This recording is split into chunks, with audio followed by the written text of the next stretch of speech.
Hello everyone, hope you all are fine and doing well. आज मैं फिर विजय sir हाजिर हूँ एक नए वीडियो के साथ और आज हमारा टॉपिक है past indefinite tense. Dear student, पिछले जो वीडियो में मैंने आपको टॉपिक एक्सप्लेन किया था वो था प्रेजेंट इंडेफिनिट टेंस और उसमें मैंने आपको बताया था कि देखिए हर चीज को सीखने के लिए समय देना पड़ता है। अगर आप सोच रहे हैं कि आप बहुत जल्दी में बहुत कुछ सीख जाएंगे तो डियर स्टूडेंट ऐसा कभी नहीं होता है। हर चीज अपना पर्याप्त समय लेती है परिपक्व होने के लिए, ठीक है ना। तो इसलिए वीडियो को इत्मीनान से देखिए, उसमें जो की पॉइंट्स बताए हैं उनको इत्मीनान से सुनिए, समझिए और आपको जो भी चीज समझ में नहीं आए आप कमेंट के रूप में मुझे बता सकते हैं। मैं आपके हर डाउट को क्लियर करने की पूरी पूरी कोशिश करूंगा।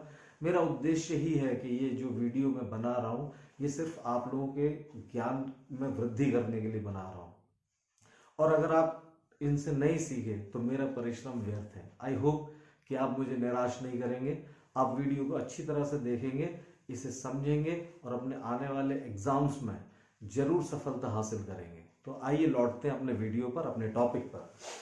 आज का अपना टॉपिक है past indefinite tense. Dear student, इस बात को बहुत अच्छी तरह से ध्यान रखिएगा कि जो इंडेफिनिट है ना, इंडेफिनिट इंडेफिनिट सबसे इंपॉर्टेंट सेंटेंस होता है, ये सबसे इंपॉर्टेंट टेंस होता है और इंडेफिनिट के सेंटेंसेस भी सबसे इंपॉर्टेंट सेंटेंसेस होते हैं। ऐसा मैं क्यों बोल रहा हूँ, ध्यान रखिए। आप कभी भी कोई स्टोरी पढ़िए, कभी भी कोई डिस्क्रिप्शन पढ़िए, कभी भी कुछ भी पढ़िए, आप 80% सेंटेंसेस इंडेफिनिट के ही देखेंगे। अगर कोई चीज प्रेजेंट में है तो लगभग 80% सेंटेंस प्रेजेंट इंडेफिनिट के, पास्ट में दिया गया हो तो लगभग 80% सेंटेंस पास्ट इंडेफिनिट के, और कोई फ्यूचर में किसी चीज को डिस्क्राइब किया गया हो तो आपको ज्यादातर सेंटेंस फ्यूचर इंडेफिनिट के ही मिलेंगे। इसलिए इंडेफिनिट को समझ लेना बहुत जरूरी है। अगर इंडेफिनिट आपके दिमाग में स्टोर हो गया, इंडेफिनिट के सारे कॉन्सेप्ट्स क्लियर हो गए तो बाकी टेंसों को बहुत आसानी से सीखा जा सकता है। देखिए पास्ट इंडेफिनिट यहां पर लिखा हुआ है मैंने। पास्ट इंडेफिनिट अभी आप जब भी पढ़े होंगे आपको बताया गया होगा कि पास्ट इंडेफिनिट की पहचान ता था ती थी ते थे होता है। लेकिन डियर स्टूडेंट इस बात को ध्यान रखिए, ता था ती थी ते थे तो होता ही है, मेन पास्ट इंडेफिनिट की रिकॉग्निशन आ ई और ए की मात्रा होती है। यानी कि अब आप सोच रहे होंगे आ ई ए क्या है, तो डियर स्टूडेंट ध्यान रखिए, अगर कोई वाक्य आ ई ए की मात्रा पर खत्म हुआ हो तो वो पास्ट इंडेफिनिट होता है। जैसे अगर मैं कहूं मैं वहां गया, पास्ट इंडेफिनिट, तुमने मुझे बुलाया, पास्ट इंडेफिनिट, उसने अपनी गाड़ी चलाई, पास्ट इंडेफिनिट, ठीक है ना। तो आ ई ए की मात्रा पर अगर वाक्य खत्म हो रहा हो तो वो भी पास्ट इंडेफिनिट होता है और रिकॉग्निशन ये ता था ती थी ते थे तो होता ही है।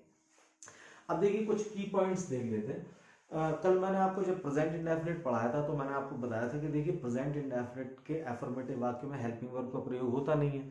उसी तरह पास्ट इंडेफिनिट के भी एफर्मेटिव वाक्य में हेल्पिंग वर्ब का प्रयोग नहीं होता है। ये मैंने आपको कल भी बताया था, आज भी बता दे रहा हूं कि इंग्लिश में केवल प्रेजेंट इंडेफिनिट और पास्ट इंडेफिनिट के एफर्मेटिव ये दो ऐसे वाक्य हैं जहां पर हम हेल्पिंग वर्ब का प्रयोग नहीं करते। अदरवाइज अंग्रेजी के सारे वाक्यों में हेल्पिंग वर्ब का प्रयोग होता है। बिना हेल्पिंग वर्ब के अंग्रेजी का वाक्य बन ही नहीं सकता, केवल इन दोनों वाक्यों को छोड़कर। तो देखिए इसमें एफर्मेटिव वाक्य में हेल्पिंग वर्ब का प्रयोग तो होगा नहीं। अब नहीं होगा तो क्या करना है, ध्यान रखिए, चाहे इसमें सब्जेक्ट सिंगुलर हो चाहे प्लूरल हो, इसमें V2 form of the verb जो फाइनाइट वर्ब होती है या जो सबसे पहले मुख्य क्रिया आती है वो अपने सेकंड फॉर्म में फॉलो होती है। जब इसका हम इंटेरोगेटिव और नेगेटिव बनाएंगे तो हेल्पिंग वर्ब का इस्तेमाल करेंगे। अच्छा, प्रेजेंट इंडेफिनिट जब मैं पढ़ा रहा था तो मैंने आपको बताया था कि उसमें दो हेल्पिंग वर्ब्स होती हैं, डू और डज। यहां पर केवल एक ही है तो आप इसमें कंफ्यूजन कोई रहता नहीं है। एफर्मेटिव वाक्य में भी कोई कंफ्यूजन नहीं है। देखिए चाहे सब्जेक्ट सिंगुलर हो चाहे प्लूरल हो, दोनों के ही साथ जो फाइनाइट वर्ब है वो V2 फॉर्म में प्रयोग करी जाएगी। फाइनाइट वर्ब मैं एक बार फिर बता दे रहा हूं, अकॉर्डिंग टू द फॉर्मूला जो मुख्य क्रिया सबसे पहले आती है और जो मुख्य क्रिया सब्जेक्ट के नंबर या हेल्पिंग वर्ब के अनुसार फॉलो होती है उसे फाइनाइट वर्ब कहते हैं। तो पास्ट इंडेफिनिट में जो फाइनाइट वर्ब होगी वो V2 फॉर्म में यूज होगी, चाहे सब्जेक्ट सिंगुलर हो चाहे प्लूरल हो, उससे हमें कोई फर्क नहीं पड़ता। नेगेटिव तथा इंटेरोगेटिव वाक्य बनाते समय हेल्पिंग वर्ब डिड का इस्तेमाल होगा, चाहे सब्जेक्ट सिंगुलर हो चाहे प्लूरल हो, इससे कोई फर्क नहीं पड़ता। और ये ध्यान रखिएगा, हेल्पिंग वर्ब का इस्तेमाल यानी कि डिड का इस्तेमाल होने के बाद वर्ब अपने फर्स्ट फॉर्म में प्रयोग करी जाएगी। जिस फाइनाइट वर्ब को हमने एफर्मेटिव में V2 फॉर्म में प्रयोग किया था अब वो फर्स्ट फॉर्म में प्रयोग करी जाएगी। तो आइए कुछ एग्जाम्पल द्वारा इसे समझते हैं। देखिए यहां पर मैंने फॉर्मूला लिखा है, एफर्मेटिव का फॉर्मूला लिखा है subject plus V2 plus object plus ETC, और नेगेटिव का फॉर्मूला लिखा है subject plus did not plus V1 plus object plus ETC। इसको ध्यान रखिए, हेल्पिंग वर्ब डिड का प्रयोग होने के बाद ये वर्ब है ना फर्स्ट फॉर्म में प्रयोग हुई है, जो मैंने अभी आपको बताया था, जबकि एफर्मेटिव में V2 फॉर्म में है। अब देखिए कुछ एग्जाम्पल देखते हैं। जैसे वह क्रिकेट खेलता था, ये आपका वर्ब है, कौन खेलता था, वह, और वह क्या खेलता था, क्रिकेट। तो ये वह सब्जेक्ट है, क्रिकेट ऑब्जेक्ट है, और खेलता था वर्ब है। तो देखिए ही प्लेड क्रिकेट, वह क्रिकेट नहीं खेलता था, he did not play cricket, he did not play cricket. क्या वो क्रिकेट खेलता था, डिड ही प्ले क्रिकेट। क्या वो क्रिकेट नहीं खेलता था, did he not play cricket. वह क्रिकेट कैसे खेलता था, how did he play cricket. वह क्रिकेट कैसे नहीं खेलता था, how did he not play cricket. कौन क्रिकेट खेलता था, हु प्लेड क्रिकेट, और कौन क्रिकेट नहीं खेलता था, who did not play cricket. यहां पर देखिए मैंने तुमसे बात की, जैसा कि मैंने आपको बताया था कि ताथा तीथी तेथे, तो इसका रिकॉग्निशन होता ही है। वाक्य के अंत में अगर आ ई ए की मात्रा है तब भी वो पास्ट इंडेफिनिट ही होता है। तो मैंने तुमसे बात की, अब देखिए बात की ये आपका वर्ब है, किसने बात की, मैंने, और किससे बात की, तुमसे। बात करना होता है टॉक, और डियर स्टूडेंट इस बात को ध्यान रखिएगा कि अगर टॉक के बाद कोई ऑब्जेक्ट आ रहा है तो उसे टू से जोड़ते हैं, ये एक प्रीपोजिशनल वर्ब है टॉक। तो देखिए मैंने तुमसे बात की, आई टॉक्ड टू यू। मैंने तुमसे बात नहीं की, I did not talk to you. क्या मैंने तुमसे बात की, did I talk to you. क्या मैंने तुमसे बात नहीं की, did I not talk to you.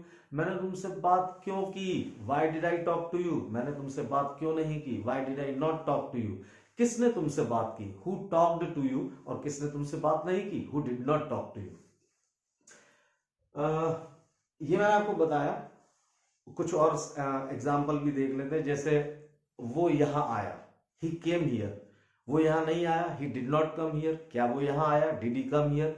क्या वो यहां नहीं आया, did he not come here. वो यहां कैसे आया, how did he come here. वो यहां कैसे नहीं आया, how did not come here. कौन यहां आया, हु केम हियर, और कौन यहां नहीं आया, who did not come here. I hope कि ये पास्ट इंडेफिनिट आपको समझ में आया होगा।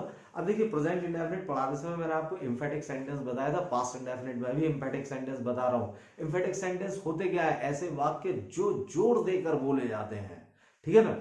अब देखिए इसमें होता क्या है कि एम्फेटिक सेंटेंस जब हम पास्ट में बनाते हैं तो इसमें हेल्पिंग, अच्छा सबसे पहले जब प्रेजेंट इंडेफिनिट में मैंने आपको बताया था एम्फेटिक सेंटेंस, तब मैंने आपको बताया था कि देखिए एम्फेटिक सेंटेंस केवल और केवल एफर्मेटिव में ही बनते हैं, इसका नेगेटिव तथा इंटेरोगेटिव नहीं होता है। तो यहाँ पर पास्ट में भी बनाते समय ध्यान रखिएगा, केवल affirmative, no negative, no interrogative.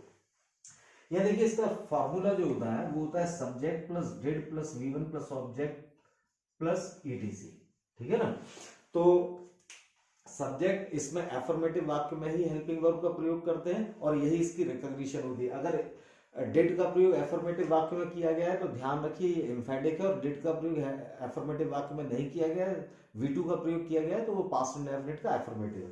तो यहाँ subject plus did plus V1 plus object plus ETC। अब देखिए वाक्य में जोर कैसे आएगा। जैसे अगर मैंने कहा कि वो खाना, उसने खाना खाया, ही एट फूड। उसने खाना खाया तो था, ही डिड ईट फूड। मैंने तुम्हें बुलाया, आई कॉल्ड यू। मैंने तुम्हें बुलाया तो था, आई डिड कॉल यू। उसने मुझसे बात की, ही टॉक्ड टू मी। उसने मुझसे बात की तो he did talk to me. I hope कि आपको ये समझ में आए होंगे। कुछ और एग्जांपल देखते हैं। आपने मेरा वीडियो देखा, यू वॉच्ड माय वीडियो। आपने मेरा वीडियो देखा तो था, you did watch my video. I hope कि आपको ये चीजें समझ में आई होंगी। तो देखते रहिए इसी तरह वीडियो, शेयर करते रहिए, लाइक करते रहिए।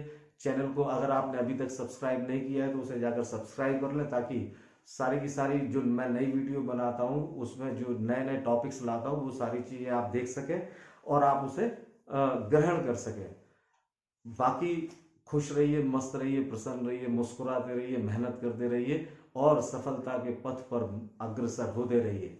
हमारी यही मनोकामना है, यही आशीर्वाद है आप सबके लिए। मिलते हैं नए वीडियो में नए टॉपिक के साथ, तब तक के लिए गुड बाय।